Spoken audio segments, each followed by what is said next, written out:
Hello, my dear students. Today we will continue the lecture related to absolute configuration. The topic is absolute configuration and it is related to stereochemistry, lecture 3rd. In the first lecture, we will already discuss about relative configuration, DL nomenclature. In the second lecture, we will carefully discuss and about why the use of absolute configuration, what is the limitations of the relative configuration. Okay, in this lecture today we will discuss about the rules of absolute configuration. We called sequence rules. We called sequence rules related to RS form, RS configuration. We will already discuss about what is the configuration, because my students are both medium, Hindi and English. Therefore, the lecture we will deliver in both languages.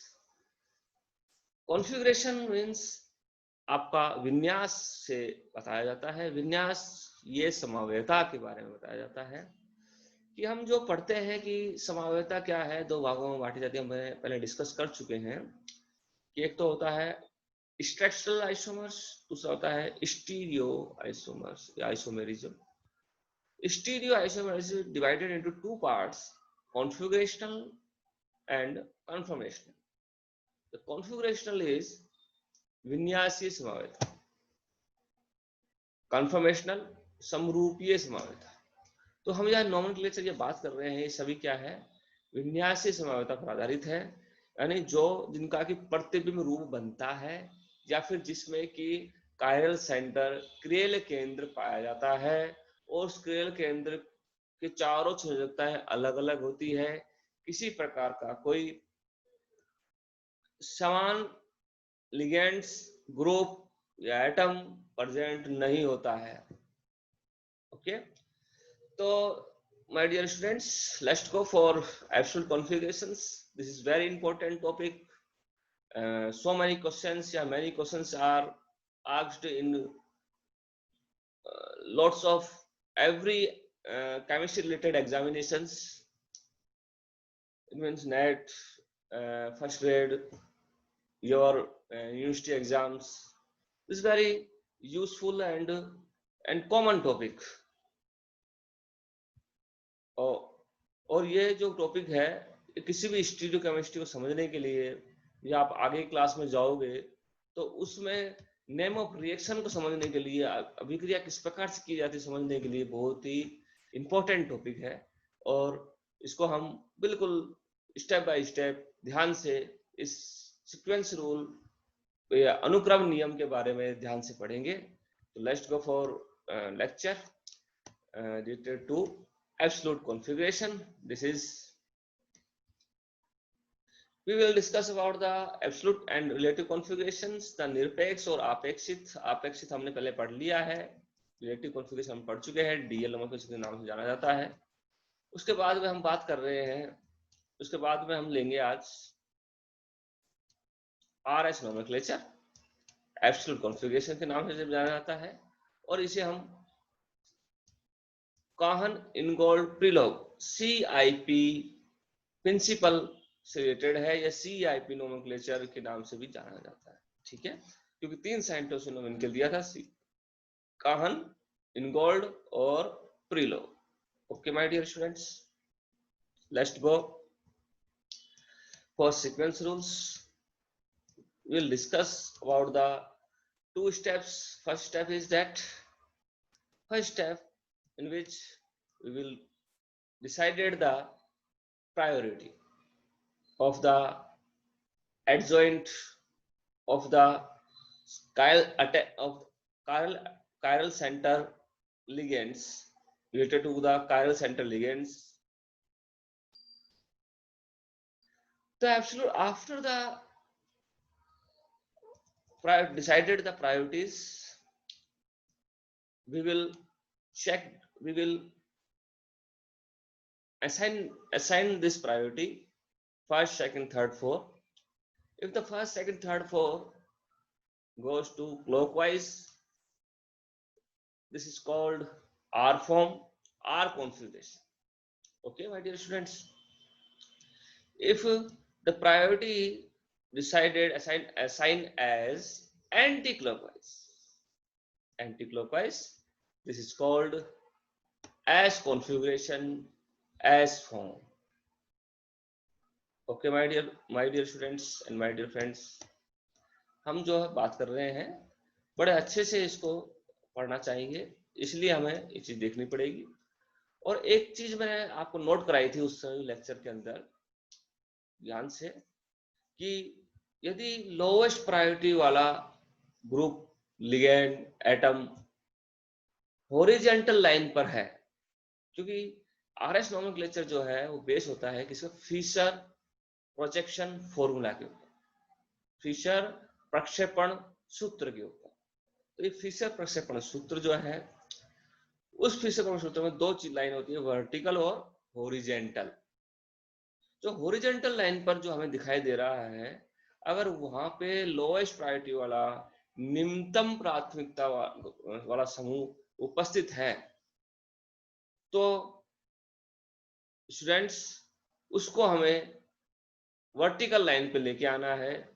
इसके लिए हमें Fisher में जो हमने 6 नियम पढ़े थे, उसमें 3 नियम वो नियम थे जिसमें कि हमने अगर उसकी लिगेंड्स को चेंज करते हैं, 180 डिग्री पर घुमाते हैं, या फिर उसके अंदर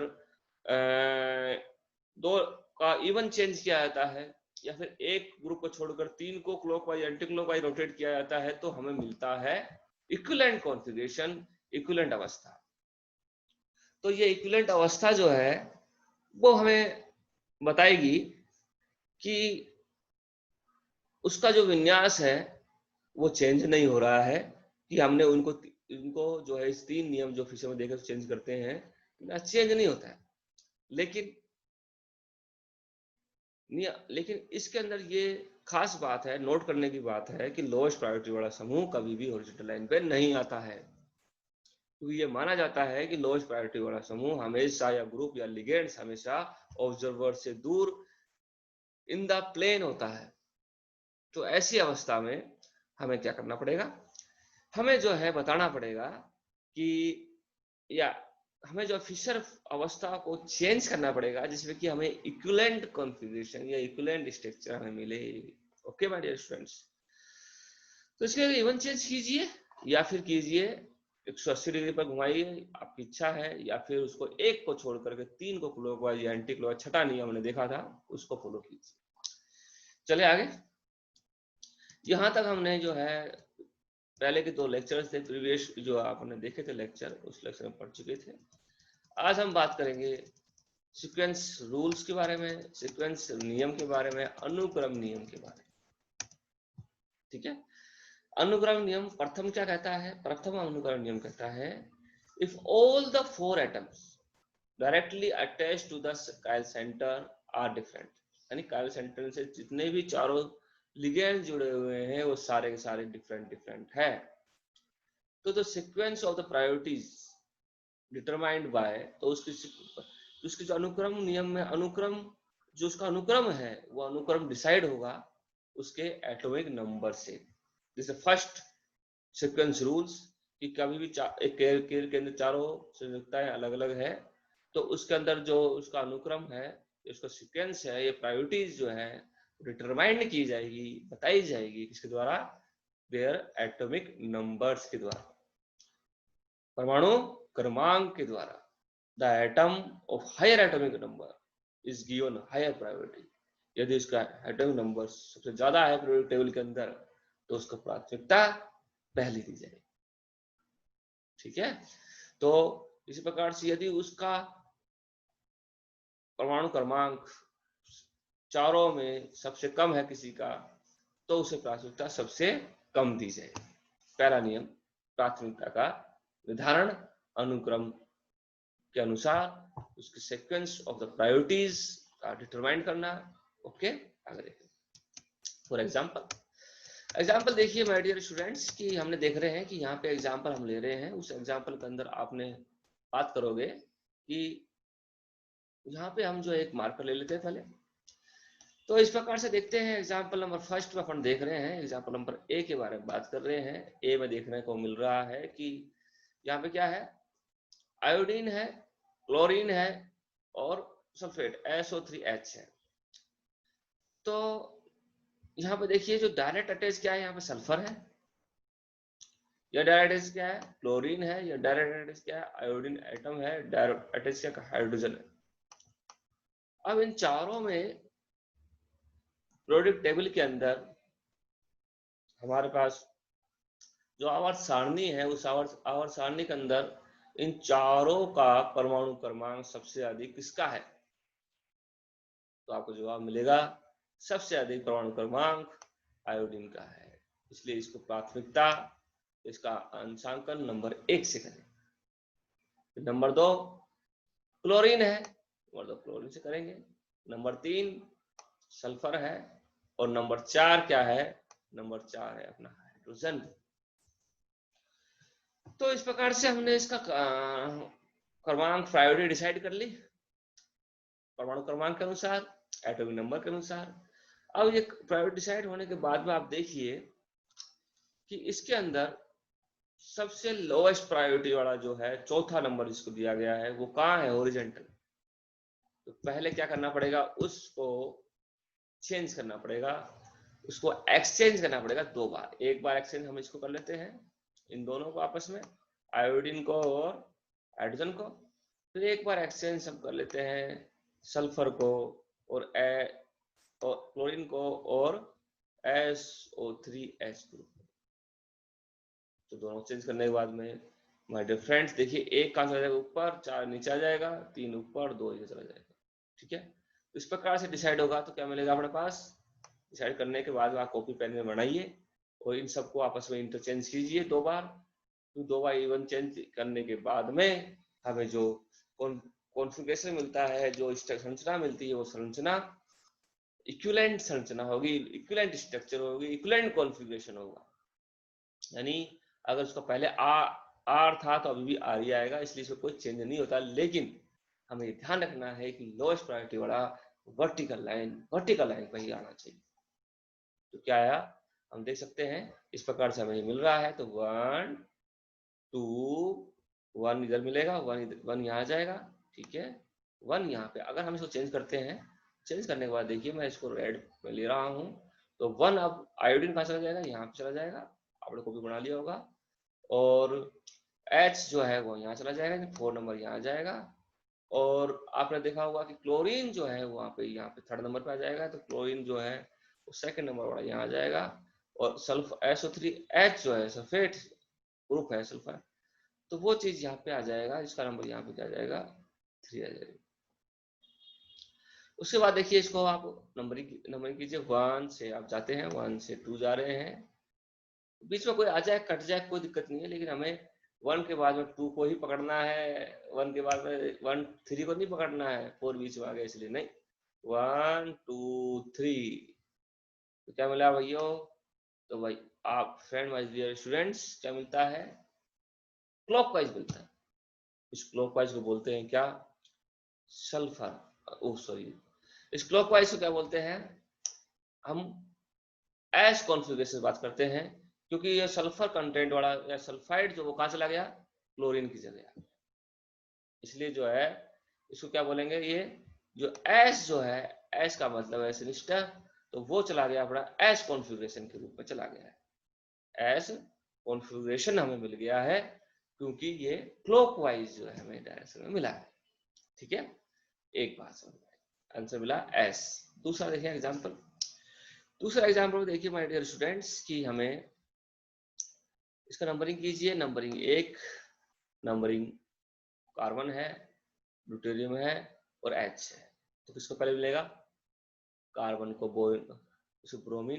ब्रोमीन है ग्रुप, उसके बाद में कार्बन CH3 ग्रुप है, मिथाइल ग्रुप है, तो नंबर 2 मिलेगा। कार्बन की हाइड्रोजन और ड्यूटेरियम से परमाणु क्रमांक ज्यादा होता है।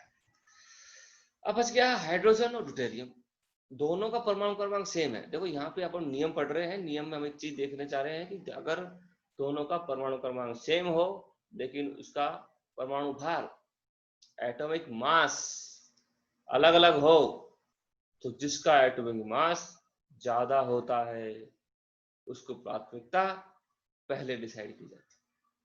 Which one is more atomic mass decided the priority first, it will be gives first priority of this।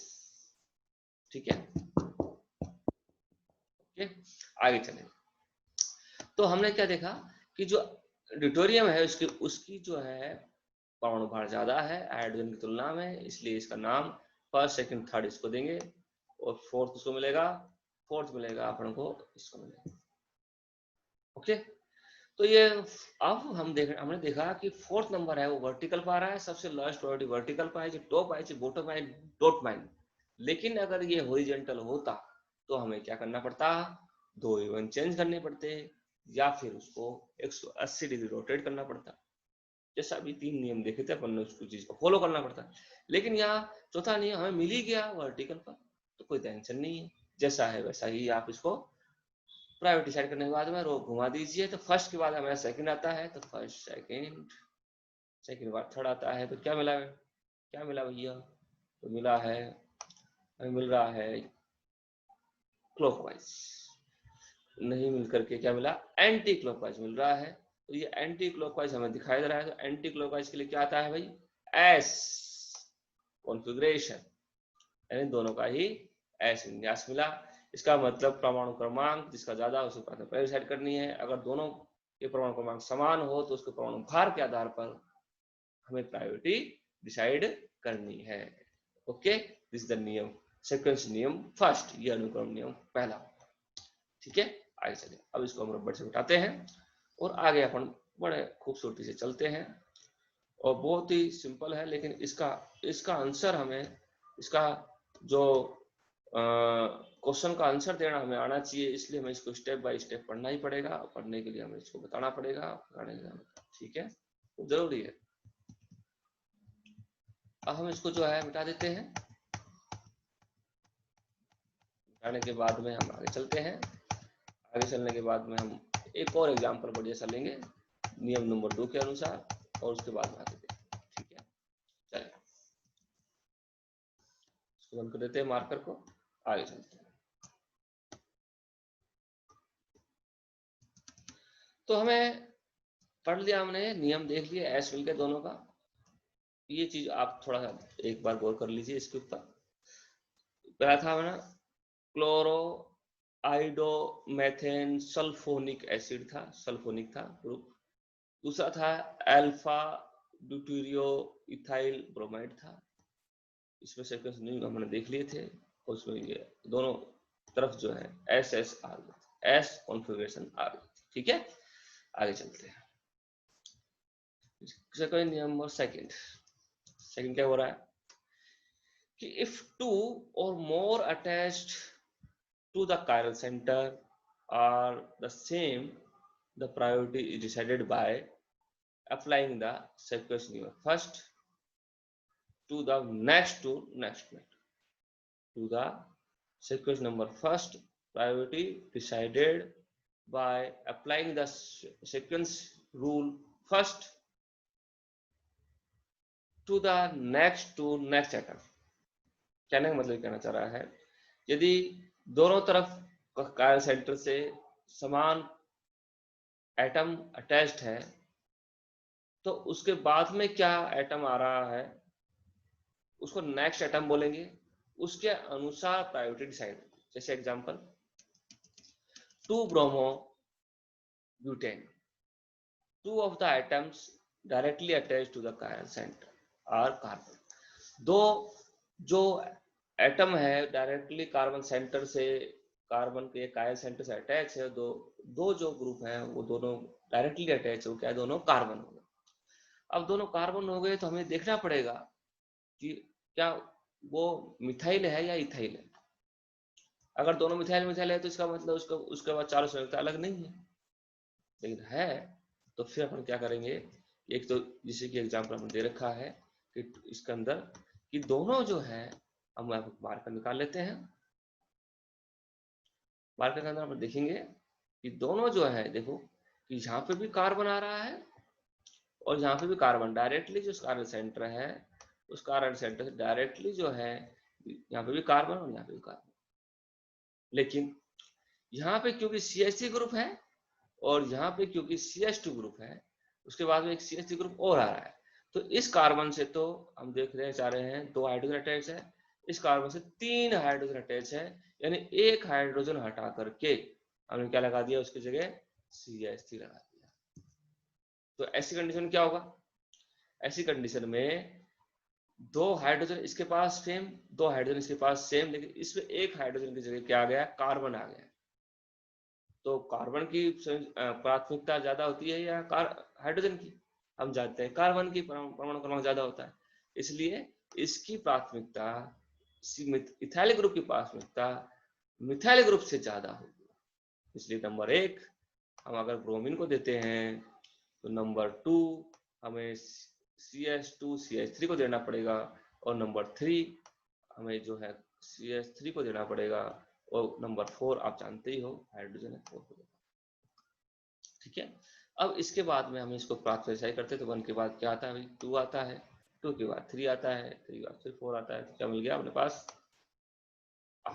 तो R2 ब्रोमो ब्यूटेन इसका नाम हो गया, इसका फॉर्म हो गई, यानी R कॉन्फ़िगरेशन हमें मिल गया, यानी समान ग्रुप होने पर, समान कायल सेंटर से डायरेक्टली अटैच यदि एटम समान है तो नेक्स्ट टू नेक्स्ट एटम को याद रखिए, नेक्स्ट टू नेक्स्ट एटम के अनुसार इसकी प्राथमिकता डिसाइड होगी, नेक्स्ट टू नेक्स्ट एटम के अनुसार ही इसकी प्राथमिकता डिसाइड होती है। एक एग्जांपल और देख लेते हैं, उसके बाद अगले इसको देखेंगे।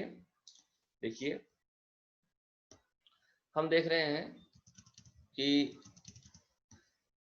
R12 dichloro 3 methyl butane, 1,2 dichloro 3 methyl butane के बारे में आपने देखा, तो इस प्रकार से हमने इसके बारे में बात की। तो हमें जो है यहाँ पे देखिए, यहाँ पे भी कार्बन है और यहाँ पे भी एक कार्बन है। ठीक है, इस कार्बन के बाद में एक और कार्बन है, और इस कार्बन पर नेक्स्ट एटम क्या है, नेक्स्ट टू नेक्स्ट एटम इस कार्बन का कार्बन है। ठीक है, लेकिन इस कार्बन के बाद में नेक्स्ट एटम क्या है, क्लोरीन है। ठीक है, दोनों देखिए खास बात कि इसमें भी कार्बन है, इसमें भी कार्बन है, लेकिन हमें जॉइंट, हमें सबको काउंट नहीं करना है कि CH3 15 30 हो गया, ऐसे नहीं करना। हमें क्या करना है कि नेक्स्ट टू नेक्स्ट एटम से कितने ही संख्या में हो, लेकिन उसका परमाणु क्रमांक अधिक है, तो उस परमाणु क्रमांक के अनुसार डिसाइड करना है उसका मोलिकुलर वेट या फिर उसका फॉर्मूला, मोलिकुलर फॉर्मूला निकालना है। ठीक है, तो इसलिए ये क्या हो जाएगा, CH3 आ गया, कार्बन कार्बन आ गया, नेक्स्ट एटम कार्बन आ गया, और यहाँ पे जो है नेक्स्ट एटम क्या है, क्लोरीन है, तो कुछ की प्रायोरिटी डिसाइड पहले होगी क्लोरीन। अगर नंबर 1 इसको देते हैं तो नंबर 2 हमें इस एटम को देना पड़ेगा, और नंबर 3 हमें इसको देना पड़ेगा, और नंबर 4 हमारे पास ये मिलता है। ठीक है, तो इस प्रकार से जो है इसका जो मिलेगा कॉन्फ़िगरेशन क्या होगा, वो देखिए 1 के बाद में 2, तो 1 के बाद 1 ऊपर वाला है, तो 1 के बाद में 2, 2 के बाद में 3, 3 के बाद क्या मिल रहा है, देखिए 3 के बाद ये ग्रुप गया, क्या मिला, इस प्रकार से हमें मिलता है, क्या मिलता है वो देखिए। ठीक है ना, तो इस प्रकार से हमने देखा कि हम जो है प्राथमिकता इस प्रकार डिसाइड कर सकते हैं, और हमें आराम से जो है इसके बारे में पता लग सकता है कि कौन सा ग्रुप, कौन सा कॉन्फ़िगरेशन इसके पास है, R है या फिर S है, तो बिल्कुल इजी वे में हम इसको डिसाइड कर सकते हैं। ये ठीक है, इजी वे में आराम से जो है उसको डिसाइड किया जा सकता है, और डिसाइड होने की वजह से ये आपको मिल गया है, जैसे कि ये था इस प्रकार से, ये हमें मिल गया है क्या, इस प्रकार से, तो ये मिला हमें क्लॉकवाइज, इसलिए इसमें हो गया आर कॉन्फ़िगरेशन। तो आपको क्या हो गया ये पूरा का पूरा, एक हो गया कि अगर हमें नेक्स्ट टू नेक्स्ट एटम का नियम हो गया, और एक हो गया उसका परमाणु क्रमांक। तो पहले परमाणु क्रमांक के आधार पर देखिए, अगर दोनों सेम मिलते हैं, डायरेक्टली अटैच दोनों सेम एटम है, तो उसका नेक्स्ट टू नेक्स्ट एटम पर डिसाइड कीजिए, तो हमें क्या मिलेगा, उसके अनुसार से बात डिसाइड होगी, और उसके अनुसार हम ये देंगे, और उसके अनुसार हमें आर एस ओमेगा सर देना है। ठीक है, ओके माय डियर फ्रेंड्स, आज का इतना ही। अगली क्लास में हम जो है इसके एग्जांपल्स देखेंगे, और जो 2 सीक्वेंस नियम हो गए वो पढ़ेंगे, और उसमें ये टॉपिक अपना पूरा कर लेंगे। 4th लेक्चर में हमारे 4 लेक्चरों के अंदर ये पूरा टॉपिक पूरा हो जाएगा। ठीक है, जय हिंद, जय भारत, थैंक यू।